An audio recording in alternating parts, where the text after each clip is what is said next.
Baiklah, bertemu dengan saya kembali, Mulyono. Pada kesempatan ini saya akan menyampaikan tentang teknik penulisan ilmiah menggunakan Microsoft Word.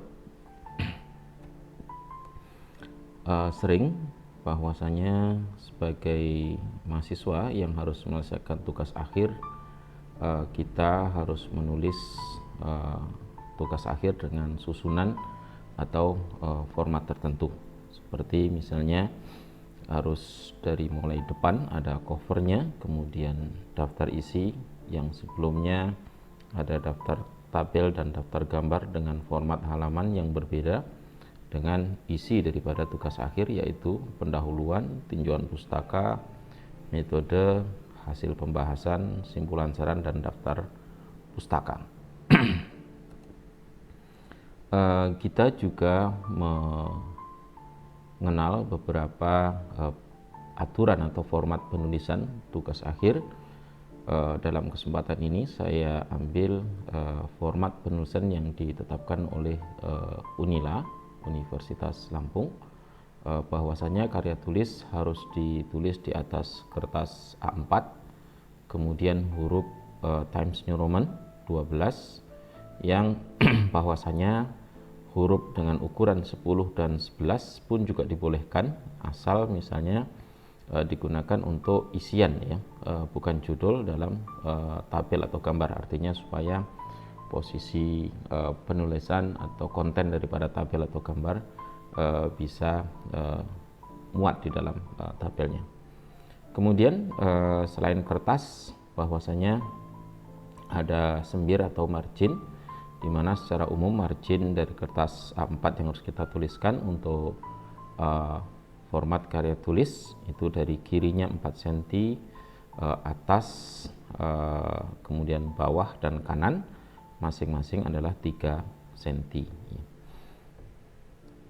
Dalam pengetikan disampaikan bahwasanya tidak perlu membuat rata kanan kiri, artinya bisa cukup dengan rata kiri. Nah, yang ketiga tentang spasi. Spasi secara umum keseluruhan karya tulis ilmiah untuk tugas akhir di Unila itu ditulis dalam spasi ganda. Nah, beberapa pengecualian, yang pertama adalah spasi tunggal. Spasi tunggal misalnya digunakan untuk mengetik judul, ya, atau subjudul yang subjudulnya panjang sekali. Ini juga ditulis dengan spasi 1, spasi tunggal. Kemudian juga judul tabel ataupun judul gambar yang ketika judulnya panjang sekali maka harus ditulis dengan spasi 1. Adapun spasi 3 digunakan untuk antar tabel, antar gambar. Misalnya contoh begini, ini dari tabel, jarak dari tabel ke judul subbab yang berikutnya itu jaraknya adalah 3 spasi. Demikian pula untuk gambar, ya, dari jarak tulisan gambar ke tulisan teksnya itu juga jaraknya 3 spasi. Kemudian untuk 4 spasi kapan digunakan? Yang pertama digunakan dalam penulisan antara nama penulis dengan baris pertama pada abstrak, ya. Kemudian dari judul bab dengan subbab, ya, judul bab dengan subbab ini juga 4 spasi. Demikian pula nanti dalam daftar tabel, daftar gambar, dari baris pertama judulnya ini dengan tulisan pertama di dalam daftar tabel ataupun dalam daftar gambarnya. Nah, ini adalah cover yang nantinya kita akan praktik secara langsung untuk bagaimana men-setup atau men-setting kertas tulisan kita sehingga tidak berubah-ubah dari waktu ke waktu. Misalnya untuk penulisan skripsi, ya, relatif sama dengan penulisan tesis dengan jarak spasi. Ini biasanya spasinya adalah 1, ya. Kemudian jarak dari tepi kertas ke judul ini adalah 6 spasi sama,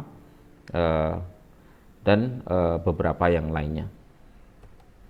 Nah, untuk halaman pengesahan juga demikian, ada tata aturannya. Misalnya dari margin atas ke judul pertama, penulisan judul tugas akhir itu 6 spasi.